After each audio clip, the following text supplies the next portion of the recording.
and I am back with another video today. So today's video we will be doing a lace frontal box braids. The box braids won't be too small, they will be jumbo braids. As you can see, I already molded my client's cap down. So I will say with this style, we're doing this together. This is my first time doing a frontal braid, box braid lace front. So we are doing this together. This is very beginner friendly. It's the same concept, same tricks and tips that you would use, not tips, but techniques that you would use when you are doing a frontal wig install. Pretty much. The only thing is, before you braid your client, kind of like measure the frontal where we will place it and where it will be in the back, so you can kind of part the hair off halfway that you will need to braid down under the front part. I would say that'll probably be the hardest task that I had to deal with, was making the braids in the front as flat as possible. So especially if your client's hair are thick and long. So that was the only con that I had doing this style, was making sure the braids in the front were flat as possible.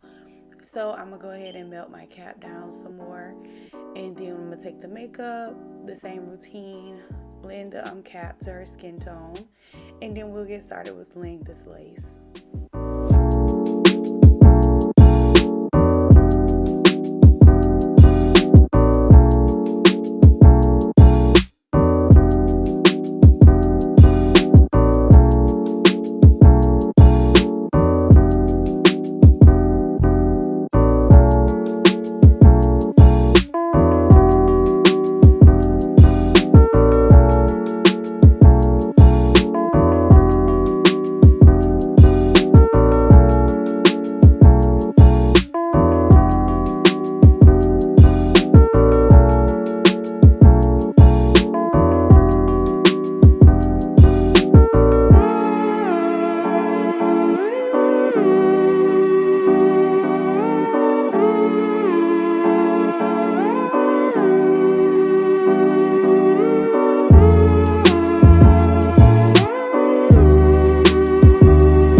On my client's head, and I'm taking it to go ahead and position it so once I sew it down, it's in the right place.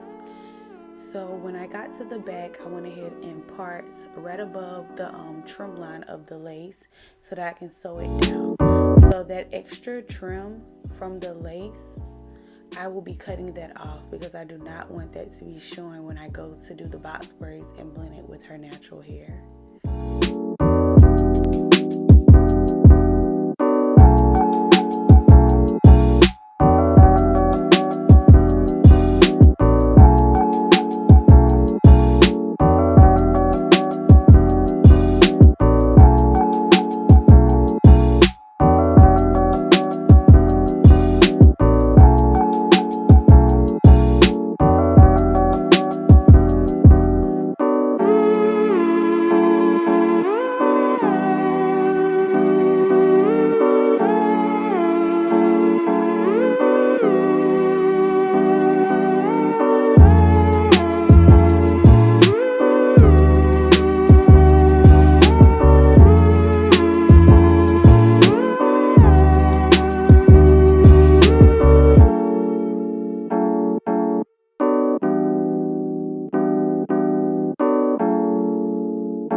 guys, let's go ahead and melt this lace.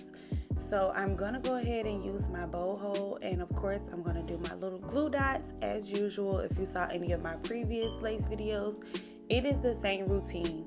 For this style, I want to say I used about 4 to 5 layers, and this particular day I decided to do something different and only glued the first half first, and then went back in and did the second half of the lace.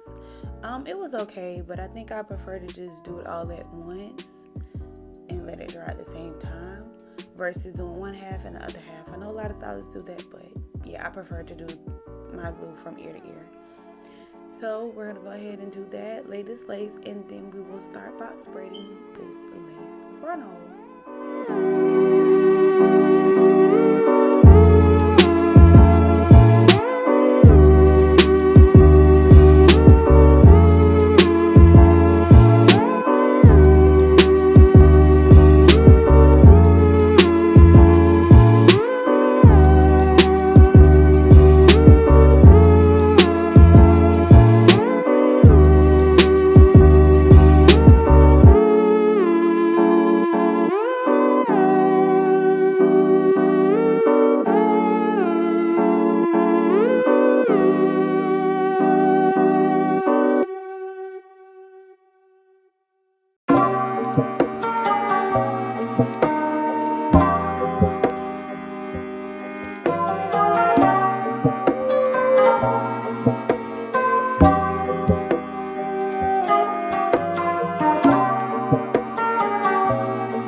So right now I am pulling out the hairs to separate them to do my baby hairs.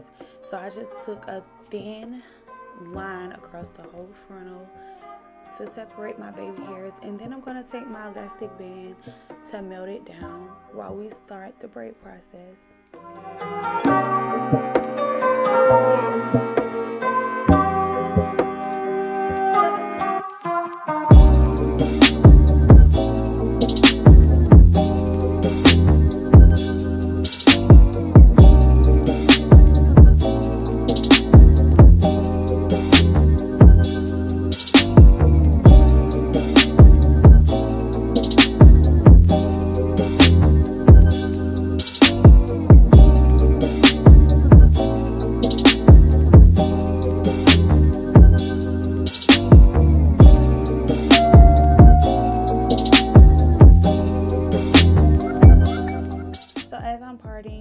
I decided that I wanted to do like a side part and kind of let them fall to the side.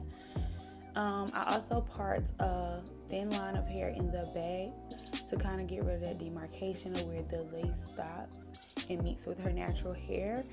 So at this moment, I just pretty much did some big parts across the front, some triangles, some squares, just to make it really cute because it is a lace frontal, so it was kind of hard to get the parts as even as you want them to be with the frontal in the front and to also match her hair in the back. So I did use Shine and Jam as my gel for this style, and it worked perfect. It actually holds the hair very well. And so all I'm going to do is part and lay. rubber band everything off. So at this moment, I'm just going to go ahead and rubber band the whole head, part it off, rubber band it, and then I will start doing the box braids. I want to say this style took me about 4 to 5 hours because it was my first time doing this style.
Okay, we have made it. We are halfway there.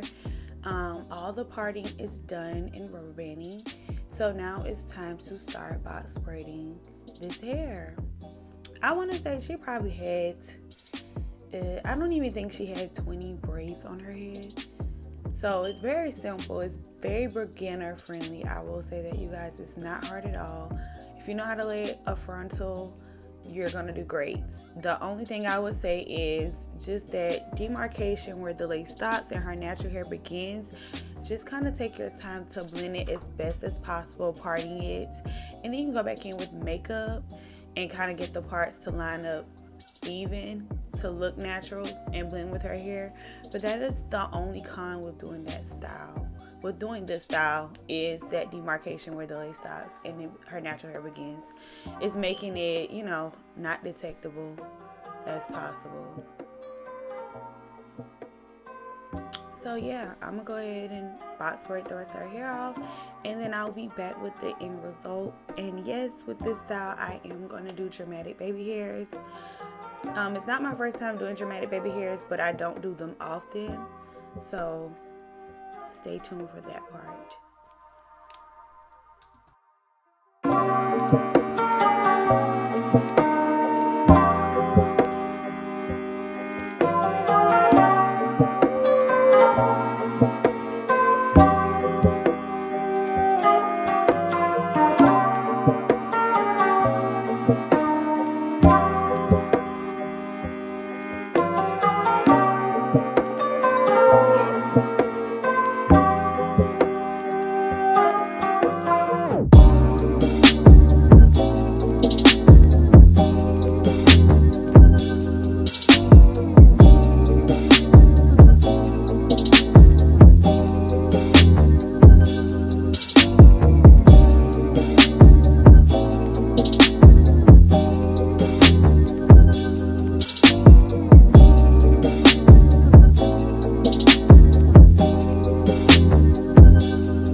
the end.